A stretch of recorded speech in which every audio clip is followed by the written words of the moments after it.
మెదక్ జిల్లా చిన్నశంకరంపేట మండలం చందంపేట గ్రామంలో పోచమ్మ, ముత్యాలమ్మ, దుర్గమ్మలకు బోనాల ఉత్సవాలను ఘనంగా అంగరంగ వైభవంగా నిర్వహించారు. జలపందరి, పోతురాజుల విన్యాసం, డప్పు చెప్పుల మధ్య బోనాల ఊరేగింపు నిర్వహించారు. గ్రామంలో కులాలకు అతీతంగా ప్రతి ఒక్కరూ తమ ఇంటి నుండి బోనాలు తీసి ఊరేగింపుగా వెళ్లి అమ్మవార్లకు ప్రదక్షిణ చేసి బోనాలు సమర్పించుకుని మొక్కులు చెల్లించుకున్నారు.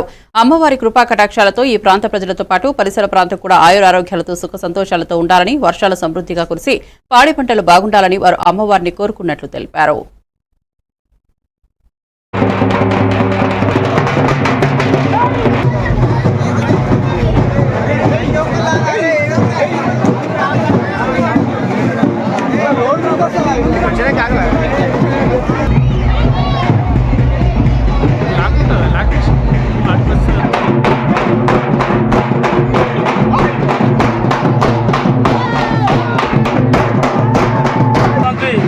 ఇక్కడ మూడు గుళ్ళు ఉండడం జరుగుతుంది.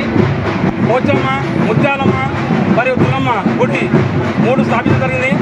గతంలో చాలా సంవత్సరాల నుంచి ఇక్కడ పెద్దలు శ్రావణ మాసంలో బోనాలు ఇస్తుండే ఈ నెగపలంటే ఆళ్ళు తన్ని కులాలు కూడా ఇక్కడ ఈ శ్రావణ మాసంలో బోనాలు ఇస్తాయి.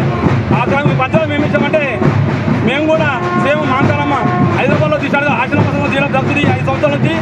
అందుకొనకే అందరూ కూడా దీనికి గ్రామ ప్రజలు అందరూ సహకరించి ఈ యొక్క అమ్మవారి బోనాల ఊరేగింపుకు విజయవంతం చేస్తారు. శుభాకాంక్షలు. చందంపేట గ్రామంలో ప్రతి ఇంటికి పోచమ్మ, ముత్యాలమ్మ, దుర్గమ్మకు బోనం తీయడం, ఆషాఢ మాసం బోనం తీయడం జరుగుతుంది. ఈ విధంగా గ్రామ సంతానం కూడా ఏకదాటినే ఉండి అడిగాలు కానీ విభేదాలు ఎలాంటివి లేకుండా కలిసికట్టుగా అందరం ముందుకు కలిసి బోనం తీయడం జరుగుతుంది. అదేవిధంగా బోనాలు తెల్లారు కూడా మేము అందరం కలిసి బోనాల సంబరాలు అందరితో జరుగుతున్నాయి. ఈ సంబరాలు బోనాల పండుగ మా చుట్టుముట్టు మండలంలో ఎప్పుడు కూడా లేవు. మండలాలు రాకపోతే సుమారు 50 సంవత్సరాల నుంచి మాకు ఉదయం నుంచి కూడా ఇక్కడ ఈ కార్యక్రమం జరుగుతుంది. శ్రావణంలో బోనాలు తీయడము, తెల్లవారి వంటలు పోవడం జరుగుతుంది. మోసానికి ఈ మధ్య లేకపోతే చేంజ్ చేసాము. ఆషాఢంలో బోనాలు తీయడము, మళ్ళీ తెల్లారి వంటలు పోవడం స్టార్ట్ చేసాము. అప్పుడు మా